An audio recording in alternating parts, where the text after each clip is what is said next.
Hello and welcome to Hey, Not the Face with your host John Nash and your producer, me, Steffi Haynes. And today we are going to talk about royalties and sponsorships and all that jazz. But first, I want to find out, how are you, John? It's been a minute. Yeah, no, good. Going through some, some family stuff. My dad's, I have a very elderly dad because I'm an old guy. So we're doing, he's in hospice right now. So that's why I've been missing shows. And I know I think we promised that we're going to look at Bellator and PFL contracts. And we're going to hold off a little bit. And the only reason we're going to hold off is because we don't have one that's filed in court that I can just pull down and share with anybody.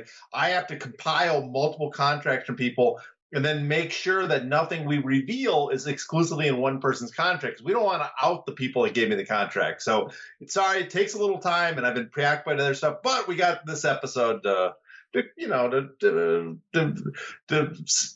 feed people in need right now who are sitting around waiting for. I'm sure they're waiting with bated breath for the next Hey Not the Face podcast. So I think this one's a really important one because there is a specific clause in the contracts that we didn't get to last time. And it's probably the most jarring one that I have seen out of the contracts that you've shown me. This particular clause, it's been on my mind for the last few weeks, and I have talked about it extensively because I'm quite proud of myself that I figured out why they made this clause. Mm-hmm. Well, we think they made it. We don't know for sure. But why we think. But yeah, we will get to that at the end. But yeah, we should have talked about when we went over the new UFC contracts. We should have talked about it. But I was trying to talk to people that are much more knowledgeable about specific contract law, about contract law and about image and copyright law. So it was only after, that was after the episode I finally got to talk to a bunch of people about what it possibly could mean. So that's why, but we'll get to that. Yes. Right now, what we want to do is open up the show. We had a really, really good listener question from Twitter user Nick Jolly. And he asked that during the 3 years that Jon Jones was away, would he have gotten stuff from the UFC, specifically anything as far as image rights, DVD sales, uniform sales, any other promotional money, not to mention champion bonuses, etc. This was asked in response to a tweet that I made because Dana said in an interview that Jon could afford to take those 3 years off because he was paid so well. And then in the same interview, not 2 minutes later, he said that he himself, Dana White, couldn't afford to take 3 years away. And it just blew my mind. But the point is that Nick Jolly responded to that with what Jon might have gotten during the 3 years he was away. So, John, obviously this would be an opinion-based question, but we would love to know what you think he might have gotten. Well, first I got to, hats off to Nick Jolly. No one degenerate. I know he follows me on Twitter and I interact with him a bunch. So hats off for him for asking a question instead of just, being drunk in a corner somewhere. No, I'm just kidding. Anyways, what I thought was amusing that Dana White said he couldn't last 3 years. And I'm like, you really do have a gambling problem, Dana, if that's true, because you are sitting on just a pile of money. So what does Jon Jones make? What does he make on his merchandise for the UFC? Not outside the UFC. He can have T-shirts and stuff he can make with other companies that don't bear UFC logos. He can do that. So he probably makes a little money on that. But I don't know exactly. It's hard for me to ballpark what he's making with the UFC on the merchandise. But I'm sure it's for a normal person, for a regular fighter, it's probably a large amount. But I can't imagine it's a massive amount of money because we'll get into the details of what percentage they make. But it might be for someone of his caliber, status. It might be 100, in the six figures, low six figures for all that merchandise. One thing I do note is we'll probably talk a little bit about sponsorship too, is Jon Jones. I don't think he does a lot of sponsorship jobs with the UFC, so he wouldn't make money on that. So in other words, I don't really know, but I don't think considering the lifestyle he lives and stuff, I think most of it was his savings that he made from fighting, and what he's making from royalties from the UFC is probably low six figures. So I came across a website, and we have often pointed and laughed about websites that try to bolster numbers and act like they know what purses are, like what each event has paid out in purses. And we can't possibly know that unless we're in specific states, because so many of them now are not bound to reveal the purse values. So I came across this site, though, that does something a little different.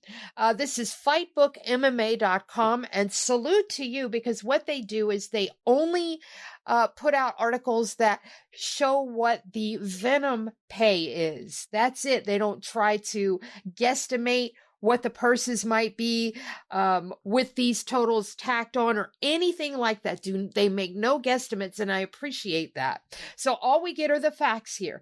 But I noticed they put one thing on here, and I have this as a question for you. In addition to the base pay, UFC fighters will receive perpetuity royalty payments amounting to 20 to 30% of any UFC merchandise sold that bears their likeness, according to officials. So my question is, could you explain that? And also, what constitutes likeness? Because it says any UFC merchandise sold that bears their likeness. And the reason I ask that is I want to know, does that constitute just their image, like their physical image, a photo of them? Or could it be their name as well, like on a pair of fight shorts? Okay, well, first of all, we should also note that, too, one of our favorite guys, Finley Beaton, at least one of my favorite guys, because he keeps track of my victories every week. He also follows along the outfitter policy payments. And he keeps track of those. So I think he even includes them, Workshy Individual. And somewhere it's a tab on there, I believe. So hats off to him as well for keeping track of that. Sir. And I at the end of the year, I use his totals as well. Well, the image, what the UFC calls it is your identity, the fighter's identity, is their image rights. That includes their image, like you said, a photo or image of them, the actual video or capture of what they look like, a likeness, so like a caricature, a cartoon, or something that's supposed to be them. That would be included. Their voice, if they use their voice in a product, like if they record them in a video game or something, they have to pay them for that, and their name too. Yeah, so their name as well, as long as it's a name that is identified with them specifically. If they have multiple fighters with the same name, then it's a question of what fighter they're referring to. But if they use your name and it's supposed to be you that they're referring to, then yeah, if it's a product with your name, so like those old Reebok kits that had a Giblet, that fighter got royalty from those sales. But what if there's no Giblet? Well, then I don't get. I'm still wondering if Gilbert got any of those. So we'll see. But Giblet made a fortune on that one. Okay, so let's talk about royalties. What do fighters get paid for? Well, we talked about the image rights there, the identity of the fighter. So they get paid for anything that has their image, likeness, like we said, on the product. Except there's an important exception for that. So they get paid for all that, but what they don't get paid for is something called event merchandise. And so if you buy a T-shirt that has the fighter's rights, or a dollar, or a card, any of those items, collector's card, the fighter will get that. But there's for the event merchandise, that's identified as UFC as any merchandise or other product derived from, created, used, or sold in connection with any bouts, pre-bouts, or post-bouts events. In other words, the material that's made for the fight, like a poster that advertises it, the fight itself, the stuff that is maybe the interviews and stuff after the fight or before the lead up, the weigh-ins, anything that they use from that, fighters don't get paid for that. And so I think we talked about it before on the contract. So all those autographs they do, right? Mm-hmm. They auction off those autographs, they sell them. Fighters get none of the royalties from those autographs because those are event merchandise. The shirts that are made that say UFC 286 at the event, or even sold later about that event, the fighter gets none of the royalties from that. All that stuff is excluded, and that's a big chunk of the merchandise, the amount of money the UFC is making. Has there ever been a reason pondered why that might be? Why they specifically exclude them from just that? Well, I mean, it kind of goes back in boxing. When you sell your rights to a fight, you're basically selling the promoter your rights to that fight. So they own the fight like like an old boxing match. Then they can sell that boxing match to ESPN as a or some other some other place in the future. The promoter gets to use the rights. The UFC has just taken that concept and expanded it to cover a lot more stuff. Because in boxing, like I think we saw in Kambosos' contract, he owned the rights to a lot of the merchandise that was sold at the arena, right? The UFC saying, no, we get those. That's our right to sell merchandise at the arena only, and we get to keep that money. So really, yeah, the UFC took the kind of a boxing model where you're handing over the rights to the fight and said we're going to expand it to everything that's covered under the fight or goes along with that specific event fight. And on top of that, like the UFC, they also, because they own the fight footage, they can sell that fight footage for commercials. So, if you want to be in a commercial, remember that Super Bowl ad with Dustin Poirier, and they show him fighting Conor McGregor, and they never mention Conor McGregor's name, and they also shows Rose Namajunas. Well, I don't know if Rose got paid, but she was already repping that company. I can't remember who was the company he was doing it for, but Dustin was hired to be a sponsor in the ad, so he got paid. But McGregor, he got nothing for that. They took his footage, they put it in that commercial, and he got no money because that was already under the agreement. The UFC owned that. So how much do fighters actually get? Well, okay, so that thing you shared with me, they said 20 and 30%. That seems to be based on an older agreement.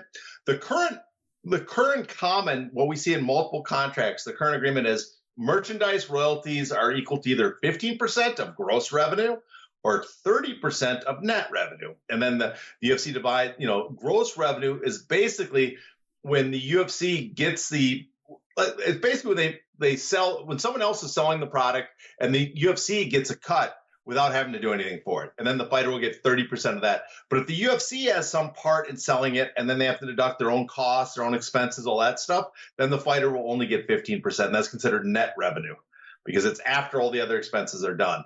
So it's 30% or 15%, and it is in perpetuity. But again, it's only for those items that the fighter has the right to get sponsorship or to get royalty merchandise from. So let's talk about sponsorship. How did we get here? Because I tell you what, we went from the golden age of sponsors to having sponsors have to cough up six figures to be a sponsor. They had to cough up $100,000 was the entry when they finally told the fighters, hey, if you want to have a sponsor on your person, on your shorts, whatever, your sponsor has to pay us $100,000. Bare minimum. And that's how you can have your sponsor. Otherwise, you get to have just your banner hanging over the fence. And then they even did away with that. And now here we are, and fighters must wear a uniform, even though they're supposedly independent contractors. How did we get here? Well, you went through a lot of it right there. We started the UFC to compete. They let fighters have their own sponsors, and then was it Swick that invented the banner? Yes. With AKA. Yes. So they invented the banner, and then so the fighters had another means to add this revenue, and that's how the UFC could kind of like compete, especially with Pride in the early days, because Pride was paying more back then. So fighters, they had their own sponsorship. The UFC didn't have to pay as much, but the fighters could make a lot of the sponsorship, especially when they got in Spike and sponsors were getting free airtime to sponsor fighters. But then the UFC, because, they had a plan for a long time to build up sponsorship revenue, they started adding the sponsorship tag. I think the first one was 50,000, then it went up to 100,000, like you said. And it started with specific sponsors that the UFC had their own sponsor or were trying to convince those people sponsoring fighters that no, you should sponsor the UFC instead because it'll be cheaper.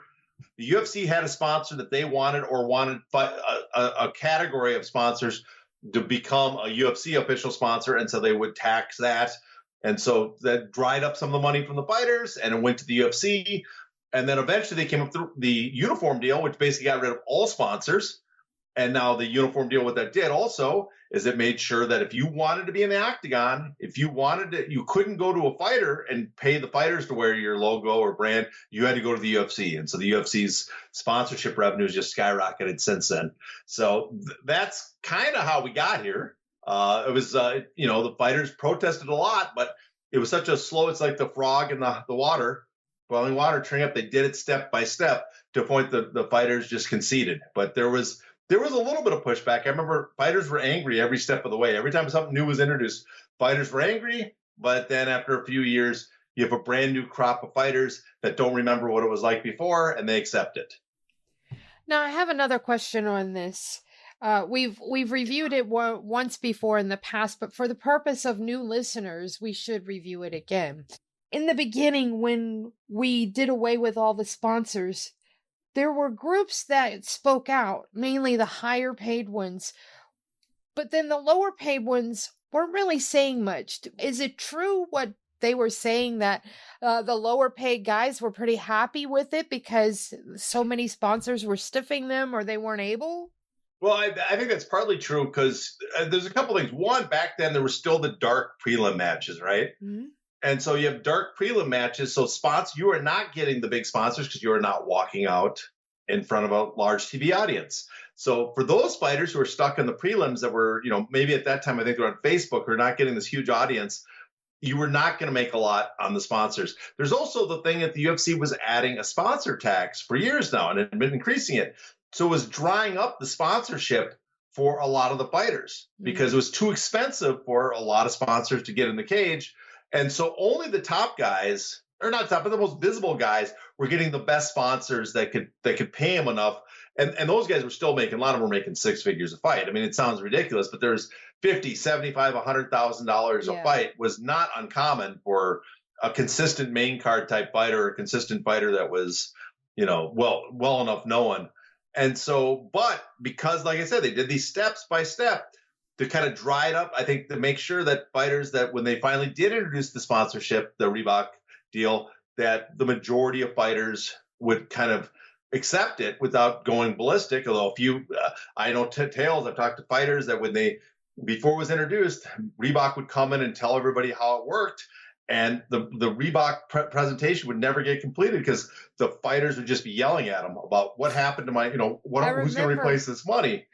and the reason the Reebok was kind of caught off guard is supposedly, like pretty good source, supposedly the UFC sent Matt Hughes, Chuck Liddell, and Ronda Rousey to Reebok to give a presentation where they were told that the fighters were going to accept them as liberators. Basically, it's like being, when the Iraq War was happening, we're going to be greeted as liberators in the street. The fighters are just going to rejoice when this happens. And Reebok was caught off guard because they were not ready for how many fighters were upset about it. But again, a few years later, the only a select few of fighters were really upset because they dried up the sponsorship, and the turnover in the sport is, after a few years, the uproar over it disappeared. Just hearing Reebok referred to as the liberators, my goodness. So let's talk about the outfitter policy and the kits themselves. How does that work? Well, this is the Venom payments. So that's an outfitter. That's part of the outfitter policy. It used to be like, we used to call it the Reebok deal, where you showed up in the fight and you had to wear this and you get paid. But the UFC's kind of expanded it, and it really covers fight week, the whole week. You have to do certain things, not just wear the Venom kit now. You have to show up for the press conferences, do the appearances, sign the autographs like they say. You got to do all these things.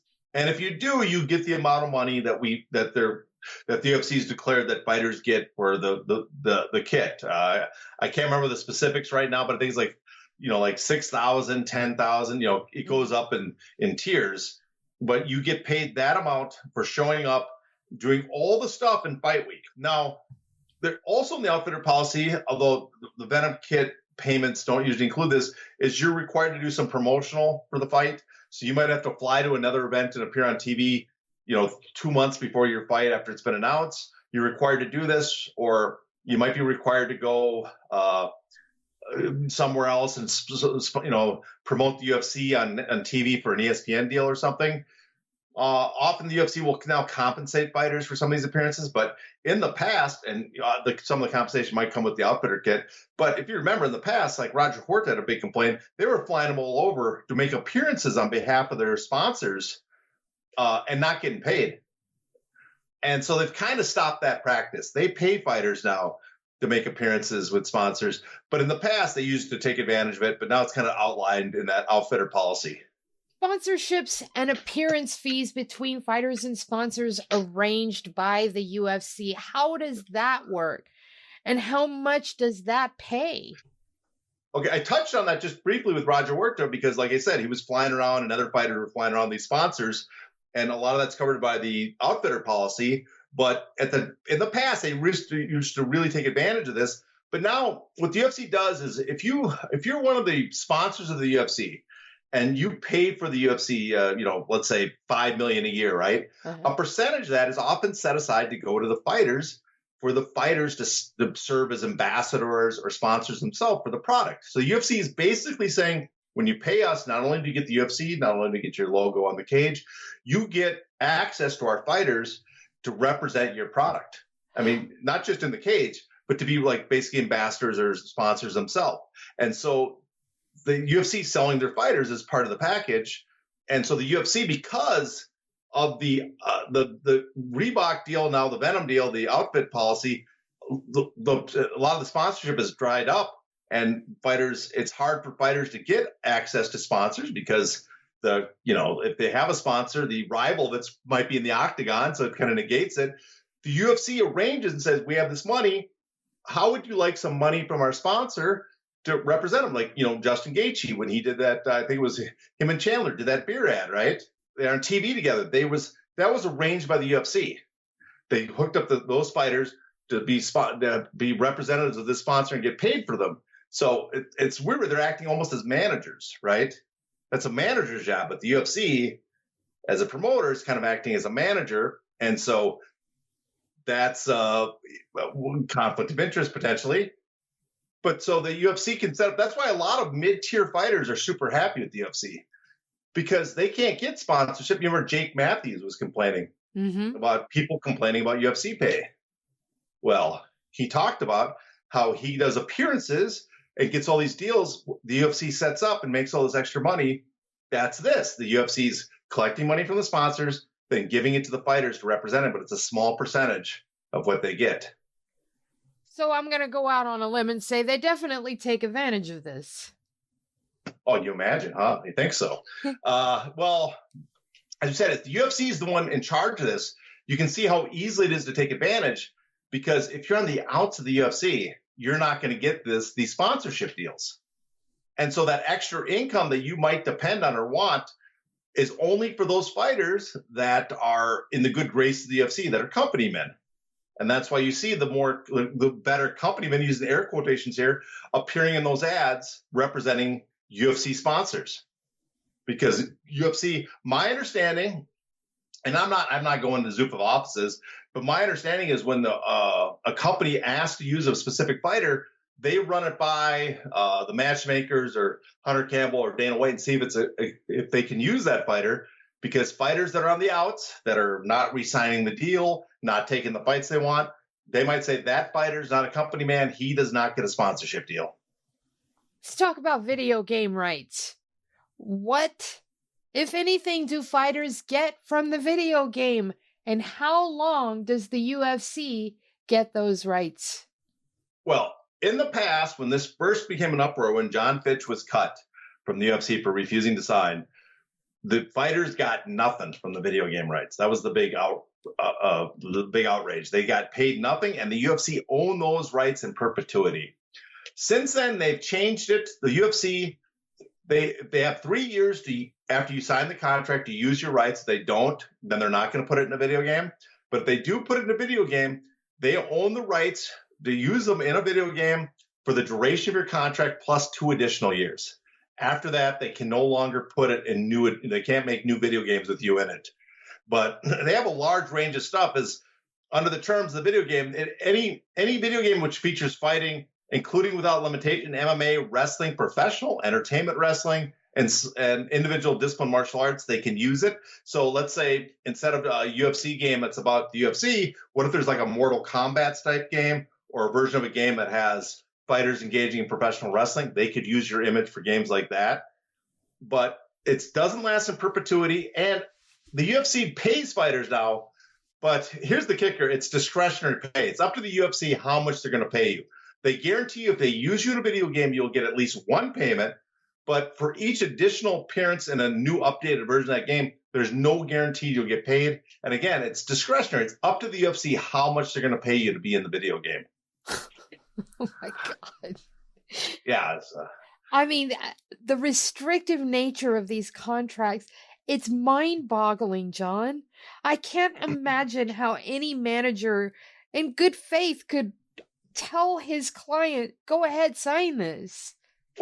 Because the alternative to the exchange is not better for the fighter. That's the problem. We'll have to talk about managers and choices in a future episode, but a lot of it is that the managers are very limited in their options. But yeah, you look at these contracts and you show them to other people outside the business, and they're amazed what the contracts are. And like, I would never sign this, but when you don't have an option, that's why they're called adhesive contracts. Because you have to take them. There's no other option. And so you're stuck with stuff like this. All right. So let's get down to brass tacks. And brass tacks is a specific clause that we did not go over, but we're going to talk about right now. So hopefully I can get through this without mangling it too much. Here goes.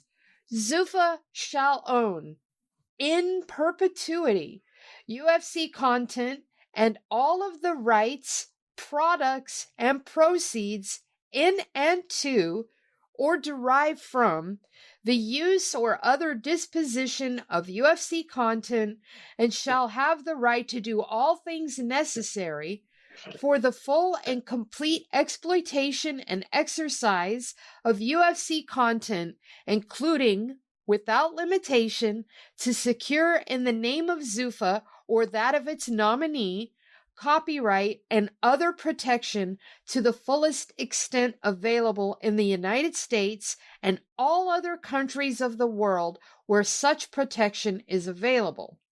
Fighter irrevocably agrees that all copyrightable material, notes, records, drawings, designs, inventions, improvements, developments, discoveries, and trade secrets conceived, made, or discovered by the fighter solely or in collaboration with others during the term that fighter became associated with in the course of fighter's performance under this agreement, and use the UFC brand, marks or trademarks, collectively, quote, work product, are the sole property of Zuffa in perpetuity. Fighter further shall irrevocably assign or cause to be assigned, and does hereby assign fully to Zuffa all work product and any copyrights, patents, mask work rights, or other intellectual property rights relating thereto in perpetuity. So bearing all that in mind, listening to all of that, hearing myself say all of that, I must ask you, what is this new clause? What does it mean for the fighters? And is it as bad as it sounds to me?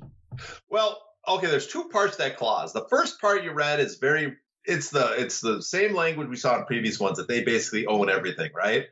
But the new part is that second, basically the work product stuff, that the fighter agrees that all copyrighted materials, notes, records, drawing, designs, basically anything they come up with, trade secrets, anything that is discovered by fighter in collaboration, by solely or in collaboration with others, during the term that the fighter became associated with, and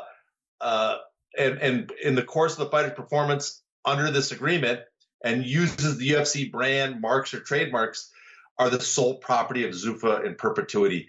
And it's hard to say exactly what that means, because I asked around. I asked various attorneys. I asked boxing attorneys and contract attorneys, and I went and saw a very high-level image and copyright law attorney. And when they read it, they're kind of amazed because that is really strong language you would see in an independent contractor contract, right? Mm-hmm. That's the type of stuff you see in engineers or executives because, you can't lose trade secrets. See that people that are working on, special drugs and stuff for pharmacies where they don't want them to leave with that knowledge and use it somewhere else right away, right? That's where you see there. You don't usually see with fighters. And so what that says right there is that the fighter comes up with something, why they're a UFC fighter, and it's the language is a little vague, but it could be read one way is that if it uses the UFC brand, in other words, you come up with a product, but it uses something that the UFC, like the Octagon or the UFC logo or something like that. But it's read vague enough that it possibly could be expanded further than that, only that he uses the fighter when he's associated with the UFC. That's the part that's a little scary.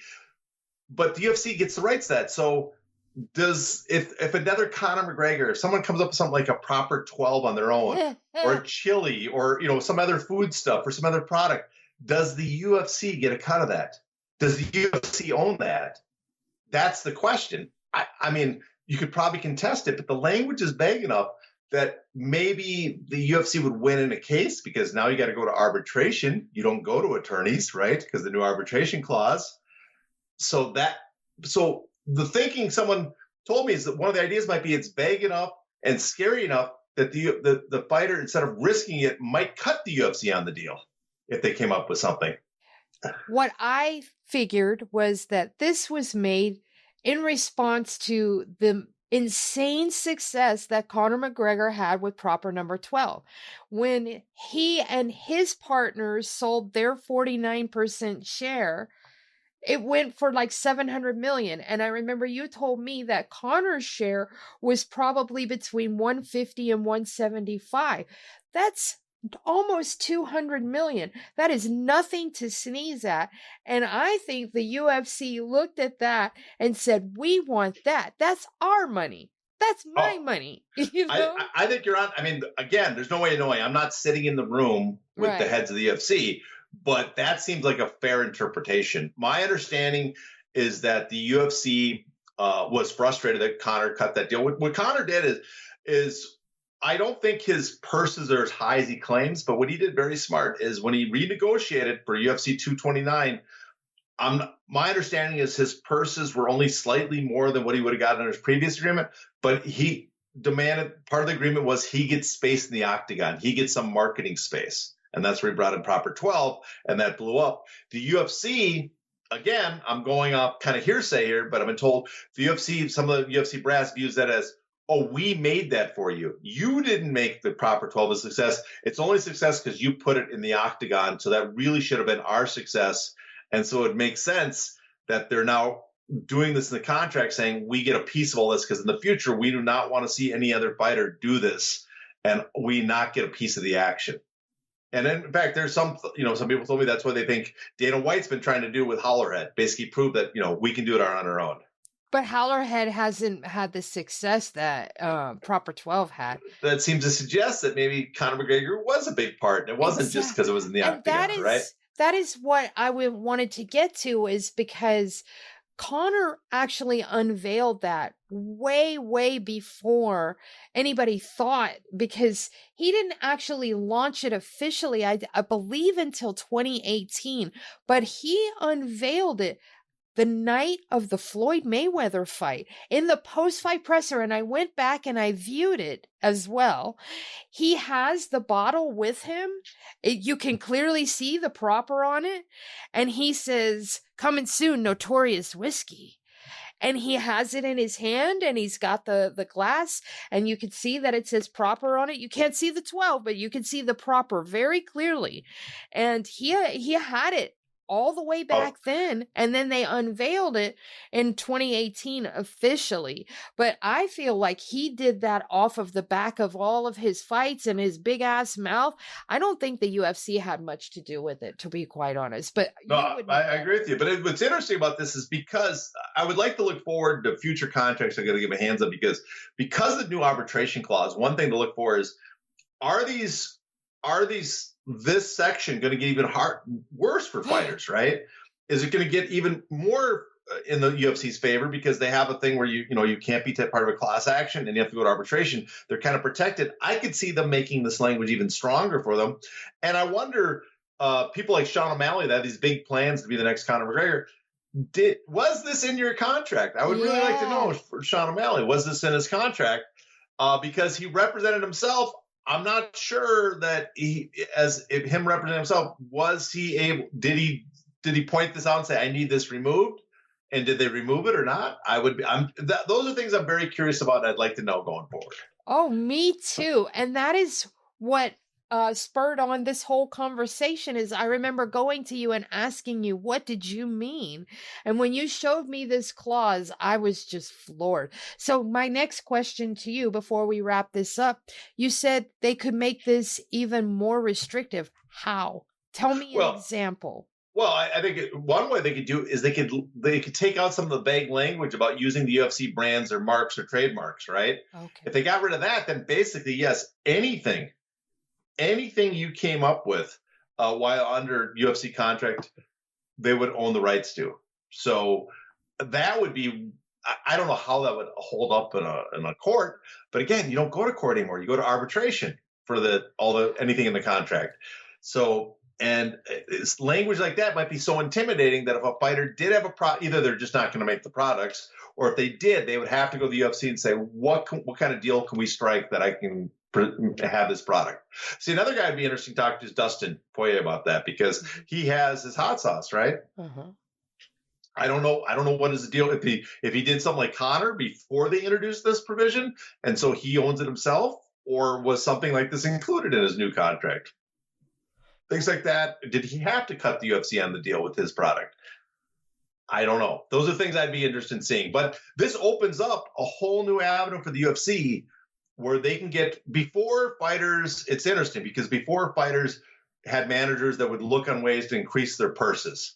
And then the UFC became the biggest player, the only player, and kind of controlled, who got in the UFC and not. So managers stopped kind of like really fighting over pay on that front. So they became specialists and sponsors. Then the UFC took away the sponsors, right? And so now you see a string of managers that are very good at select fighters using their image to get these kind of auxiliary rights outside the UFC.